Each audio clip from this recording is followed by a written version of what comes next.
한국은 그저 미국 짝퉁일 뿐입니다. 한국에 대한 논쟁이 미국 하버드 대학을 발칵 뒤집어 놓았다고 합니다. 동아시아 국제관계학강의 도중 한국을 무시하는 한 학생으로 인해 강의실은 순식간에 살얼음판이 되었고, 이를 해결하기 위해 한국을 방문하게 됩니다. 그들은 한국에 도착해서 알게 된 이것 때문에 충격을 받았다고 하는데요. 과연 그들이 마주하게 된 진실은 무엇이었을까요? 아직도 생생해요. 그 화요일 오후의 일이 말이에요. 존슨 교수님 수업 시간이었어요. 저는 늘 그렇듯 교실 한가운데 자리에 앉아 동아시아 국가들에 대한 노트를 정리하고 있었죠. 그때 제이슨 스미스가 입을 열기 시작했습니다. 제이슨은 늘 모든 걸 다 안다는 듯 굴던 녀석이었어요. 그날도 한국에 대해 떠들어대고 있었는데 뭔가 이상했습니다. 틀렸다는 게 바로 느껴졌거든요. 한국은 별로 강하지 않아요. 제이슨이 큰 소리로 말했어요. 모든 사람이 들으라는 듯이 말이죠. 그들의 군대는 다 가짜예요. 그냥 쇼일 뿐이라고요. 미국이 도와주지 않으면 아무것도 아니거든요. 얼굴이 뜨거워지는 게 느껴졌습니다. 제이슨이 완전히 틀렸다는 걸 알고 있었거든요. 하지만 그 녀석은 계속했어요. 북한이 공격하면 남한은 며칠 만에 져버릴 거예요. 목소리가 더 커졌습니다. 자기들을 보호할 수도 없어요. 그 멋진 무기들도 다 미국 것 짝퉁이라고요.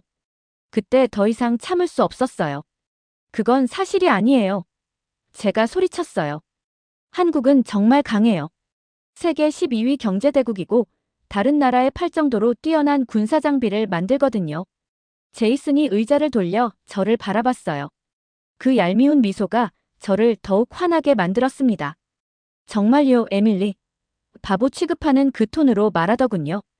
한국 무기가 실제 전쟁에서 쓰인 걸 본 적 있나요? 없을걸요. 테스트도 제대로 안 됐을 텐데. 다른 학생들이 우리를 번갈아 바라보기 시작했어요. 테니스 경기를 보는 것처럼 말이죠. 심장이 빨리 뛰는 게 느껴졌습니다. 최근에 큰 전쟁이 없었다고 해서 약한 게 아니에요. 제가 맞받아쳤어요. 세계 최고 수준의 탱크와 미사일을 가지고 있거든요. K 흑표 전차는 가장 진보된 전차 중 하나라고요. 제이슨이 웃었어요. 비웃음이었죠. 에밀리, 당신은 그냥 선전물을 읽고 있는 거예요. 우리 가족은 한국의 진실을 알고 있어요. 몇 년 전에 한국 방산업체와 사업을 해보려고 했는데 완전히 속았거든요. 온갖 대단한 것들을 약속했지만 다 거짓말이었어요. 이제 이해가 됐습니다. 제이슨이 왜 한국을 그렇게 싫어하는지 말이에요. 가족이 안 좋은 경험을 했던 거죠. 그래서 한국 전체를 나쁘게 생각하게 된 거였어요. 정말 불공평했습니다. 존슨 교수님이 상황이 심각해진 걸 눈치채셨나 봐요. 컴퓨터로 가서 큰 화면에 차트들을 띄우셨거든요. 실제 데이터를 보도록 하죠. 교수님이 차분하게 말씀하셨어요. 스톡홀름 국제평화연구소에 따르면 남한은 세계 군사력 6위를 차지하고 있습니다. 차트에는 한국의 군사력, 국방비 지출, 무기 제조에 관한 온갖 정보가 나와 있었어요. 모두 국제적으로 인정받는 기관의 공식 데이터였습니다. 하지만 제이슨은 받아들이지 않았어요. 의자에서 벌떡 일어나더니 얼굴이 분노로 빨갛게 달아올랐습니다. 이건 다 편향된 정보예요. 소리를 질렀어요. 누군가 돈을 주고 한국을 좋게 보이게 만든 거라고요. 교수님, 가짜 뉴스를 보여주고 계신 거예요. 교실이 완전히 조용해졌습니다. 학생이 교수님께 그렇게 소리 지르는 건 처음 봤거든요. 제이슨이 가방을 집어들고 문으로 향했어요. 학과장에게 신고하겠어요. 문 밖으로 나가면서 말했습니다. 학생들은 진실을 들을 권리가 있어요. 한국 선전물이 아니라 말이에요. 문이 쾅 하고 닫혔어요. 우리는 모두 서로를 바라보며 그냥 앉아 있었습니다. 존슨 교수님은 충격을 받으신 것 같았어요. 걱정스러워 보이셨죠? 제이슨이 너무 무례했거든요. 교수님이 안쓰러웠습니다. 다음 날 들은 얘기로는 존슨 교수님이 학과의 모든 중요한 분들과 큰 회의를 가지셨다고 해요. 하버드가 한국과 주요 연구 프로젝트들을 진행하고 있는데 제이슨의 소동이 문제를 일으킬까봐 걱정하고 계셨던 거죠. 한국 정부 관계자들이 하버드를 방문해서 미래 협력에 대해 논의할 예정이었거든요. 수업에서 일어난 일을 알게 되면 수년간의 중요한 작업이 망가질 수도 있었습니다. 그때 학과에서 당시로서는 미친 듯한 아이디어를 생각해냈어요. 제이슨과 저를 포함한 학생 그룹을 한국으로 보내서 직접 군사시설을 보게 하겠다는 거였습니다. 기대되면서도 불안했어요. 제이슨과 저는 일주일 내내 외국에서 함께 지내야 했거든요. 내내 싸우게 될까요? 그리고 만약 제이슨 말이 맞다면, 한국이 정말 약하다면, 제가 줄곧 틀렸던 거라면, 이 여행이 모든 걸 바꿔놓을 거라는 건 몰랐어요. 제이슨과 저 사이뿐만 아니라 우리 둘이 세상을 보는 방식까지 말이에요. 3주 후, 저는 제 인생에서 본 것 중 가장 큰 공항에 서 있었어요. 인천국제공항이었습니다. 정말 거대하고 반짝거리더군요. 사방에 유리벽이 있고 한국어와 영어로 된 표지판들이 눈에 띄었어요. 설레면서도 긴장됐답니다. 하버드에서 온 우리 일행이 모두 모였어요. 저와 제이슨, 존슨 교수님, 그리고 다른 학생 4명까지요. 긴 비행으로 모두 피곤해 보였지만 저는 너무 흥미진진해서 피로가 느껴지지 않았습니다. 우리를 맞으러 온 분이 저기 계시네요. 교수님이 군복을 입고 우리 쪽으로 걸어오는 남자를 가리키며 말씀하셨어요. 그분은 키가 크고 말끔한 군복 차림으로 정말 전문적으로 보였습니다. 가까이 오시더니 미소를 짓고 계시더군요. 한국에 오신 것을 환영합니다. 완벽한 영어로 말씀하셨어요. 저는 이민수 대령입니다. 방문 기간 동안 여러분의 가이드를 맡겠습니다. 도시로 가는 동안 저는 어린아이처럼 창문에 얼굴을 바짝 붙이고 있었습니다. 서울은 제가 예상했던 것과 전혀 달랐어요. 사방에 고층 빌딩들이 있었는데 뉴욕의 빌딩들만큼이나 높았답니다. 도로는 완벽했고 고가선로 위로 고속열차들이 쌩쌩 지나가는 걸 볼 수 있었어요. 와! 다른 학생 중 한 명이 속삭였습니다. 정말 발달된 곳이네요.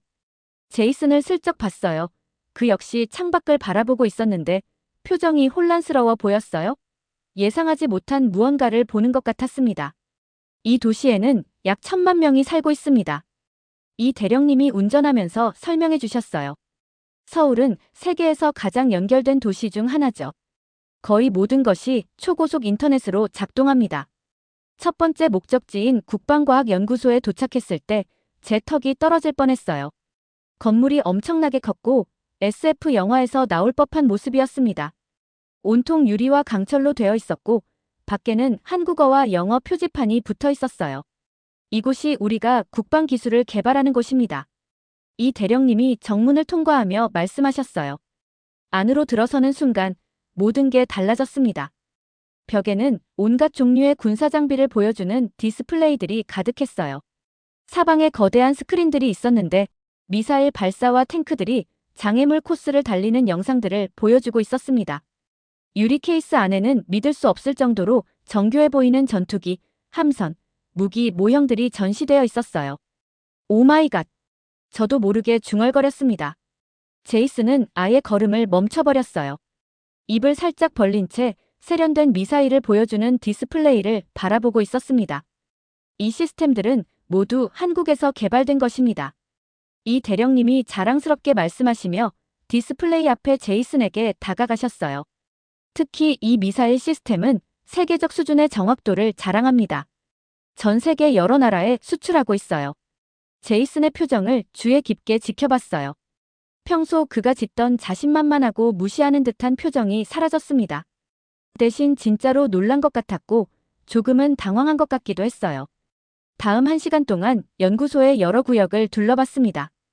이 대령님은 군사작전 컴퓨터 시뮬레이션을 보여주시고 한국 엔지니어들이 어떻게 자체 레이더 시스템을 설계했는지 설명해 주셨어요.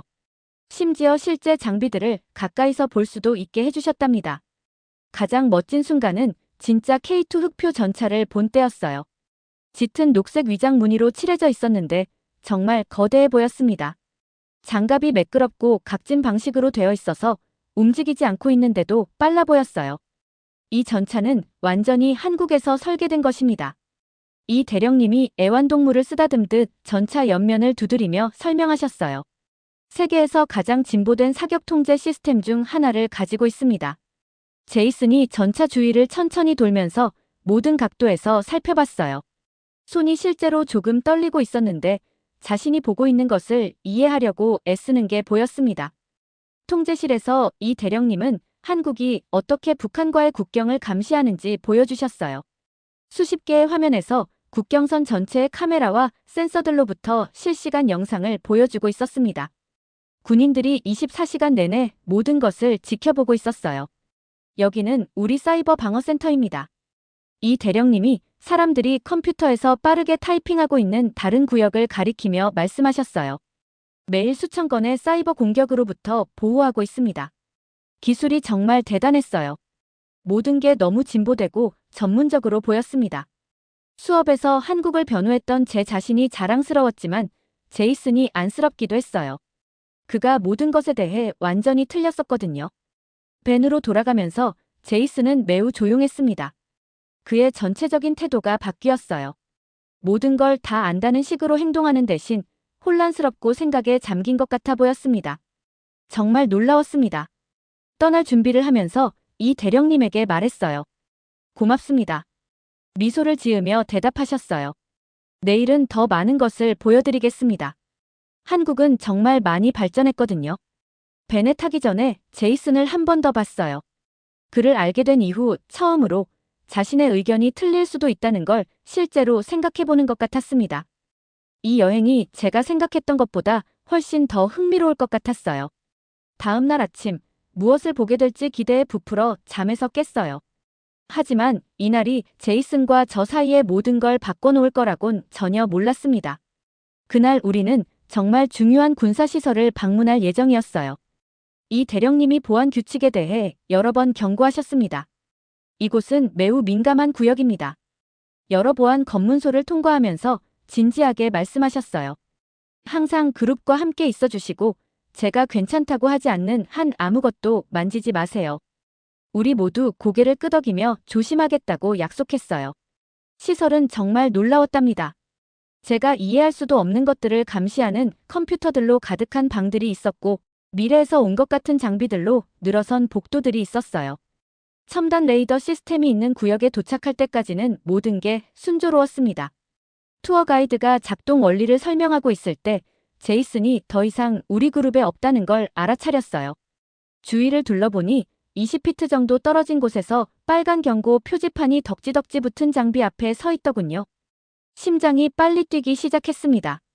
제이슨. 소동을 일으키지 않으려고 조용히 불렀어요. 이리로 돌아와. 하지만 제이슨은 제 말을 듣지 못했거나 무시했어요. 뭔가를 보고 있는데 정말 호기심 어린 표정이었습니다. 그가 조작판 쪽으로 손을 뻗는 걸 보고 소름이 돋았어요. 제이슨 안 돼. 소리쳤습니다.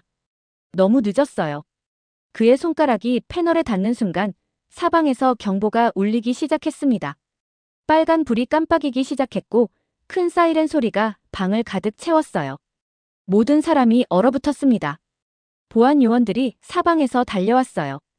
투어 가이드는 무전기에 대고 한국어로 빠르게 말하기 시작했습니다. 이 대령님의 얼굴이 완전히 창백해졌어요.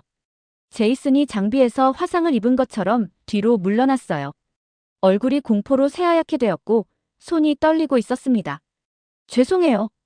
경보음을 뚫고 큰 소리로 말했어요. 일부러 한 게 아니에요. 그냥 궁금해서였어요. 존슨 교수님이 이 대령님에게 달려가셨고 계속해서 사과하는 모습을 볼 수 있었어요. 제이슨이 안쓰럽기도 했지만 우리 모두에게 무슨 일이 일어날지 정말 걱정됐습니다. 영원히 느껴지는 시간이 지나고 나서야 경보가 멈췄어요. 한국어로 이야기하고 장비를 점검하는 사람들의 소리를 제외하고는 방이 조용해졌습니다. 이 대령님이 화를 낼 거라고 확신했어요. 영화에서는 누군가 군사 장비를 망가뜨리면 보통 체포되거나 화난 장교들에게 혼이 나거든요. 최악의 상황에 대비했습니다. 이 대령님이 바닥으로 사라지고 싶어 보이는 제이슨에게 걸어가셨어요. 소리를 지르거나 화난 모습을 보이는 대신 주머니에서 물병을 꺼내 제이슨에게 건네주셨습니다. 괜찮습니까? 이 대령님이 부드럽게 물어보셨어요. 물이 필요해 보이는군요. 제이슨은 무슨 일이 일어나고 있는지 믿을 수 없다는 듯 물병을 바라봤어요. 정말 죄송합니다. 더듬거리며 말했어요. 제가 크게 실수한 거 알아요. 호기심은 자연스러운 것입니다. 이 대령님이 작은 미소를 지으며 말씀하셨어요. 하지만 이런 시스템들은 매우 민감합니다. 우리나라의 안보를 보호하는 것이기 때문에 매우 조심해야 해요. 그래서 이런 안전 규칙들이 있는 것입니다. 평소처럼 화를 내거나 방어적으로 나오는 대신 제이슨은 부끄러워 보였어요. 그리고 혼란스러워했죠. 이 대령님이 왜 그렇게 친절하게 대해주는지 이해할 수 없다는 것 같았습니다. 정말 화가 나실 줄 알았어요. 제이슨이 조용히 말했어요. 실수는 일어나는 것입니다. 이 대령님이 대답하셨어요.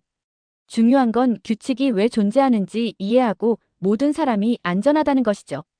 시설을 떠난 후 우리는 교수님들을 만나기 위해 서울대학교로 갔어요. 박지영 박사님이 큰 회의실에서 기다리고 계셨습니다. 아마 40대 정도 되어 보이셨는데 전문적인 옷차림이었고 하버드 교수님들만큼이나 완벽한 영어를 구사하셨어요. 박 박사님은 한국의 국방 정책과 다른 나라들과의 협력에 대해 놀라운 발표를 해주셨습니다. 큰 차트와 그래프를 사용해서 모든 걸 설명해 주셨고 우리가 던지는 모든 질문에 상세하고 똑똑한 답변을 해주셨어요. 정말 감동받았지만 제이슨의 반응을 지켜보는 게 더 흥미로웠답니다. 그는 방 뒤편에 앉아서 아무 말도 하지 않고 그냥 보고 듣고만 있었어요. 평소에 자신만만한 태도는 완전히 사라졌습니다. 다음 날은 한국의 방산업체 공장을 방문하는 날이었어요. 이번 여행에서 가장 중요한 날이 될 거라는 걸 느낄 수 있었습니다. 제이슨조차 평소보다 훨씬 관심 있어 보이더군요. 공장에 들어섰을 때 또다시 턱이 떨어질 뻔했어요. 건물이 엄청났습니다. 제가 본 그 어떤 공장보다도 컸어요. 깨끗한 유니폼을 입은 작업자들이 거대한 군용 차량들을 조립하는 거대한 조립 라인들이 있었습니다.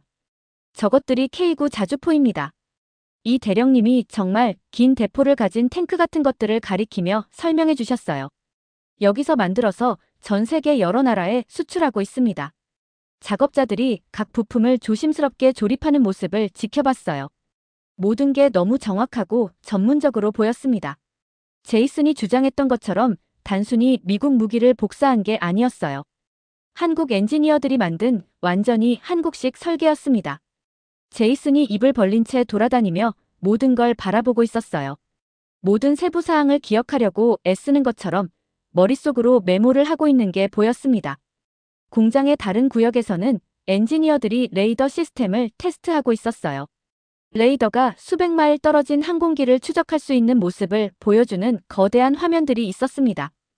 엔지니어 중 한 분이 우리 그룹을 알아보고 다가와서 작동 원리를 설명해 주셨어요.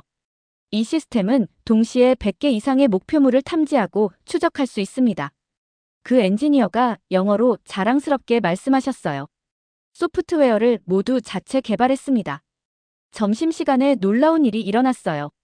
회사 구내식당에서 식사를 하고 있는데 한국 엔지니어 한 분이 우리 테이블에 앉으셨습니다. 아마 30대 정도 되어 보이셨는데 정말 친근해 보이셨어요. 미국에서 온 학생들이죠? 제이슨에게 직접 물어보셨어요. 하버드에서 왔다고 들었는데요. 제이슨이 조금 긴장한 것 같았지만 고개를 끄덕였어요. 거기서 뭘 공부하세요? 엔지니어분이 물어보셨습니다. 국제관계학이요.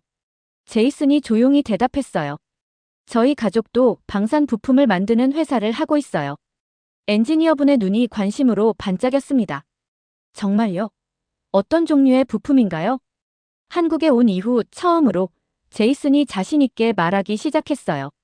자기 가족 회사가 무엇을 만드는지 설명했고 엔지니어분은 정말 좋은 기술적 질문들을 던져주셨습니다. 제이슨의 전체적인 몸짓이 바뀌는 걸 지켜봤어요. 어깨가 편안해지고 미소를 짓기 시작했습니다. 정말 흥미롭네요. 엔지니어분이 말씀하셨어요.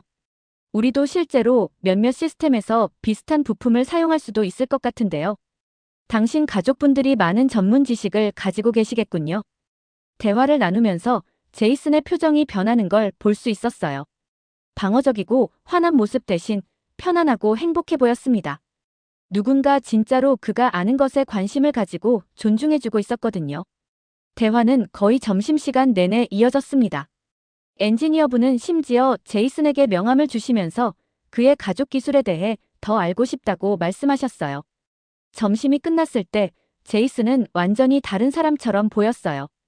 투어를 계속하러 걸어가면서 저에게 다가왔습니다. 에밀리. 조용히 말했어요. 잠깐 얘기할 수 있을까? 프라이버시를 위해 그룹에서 조금 뒤처졌어요.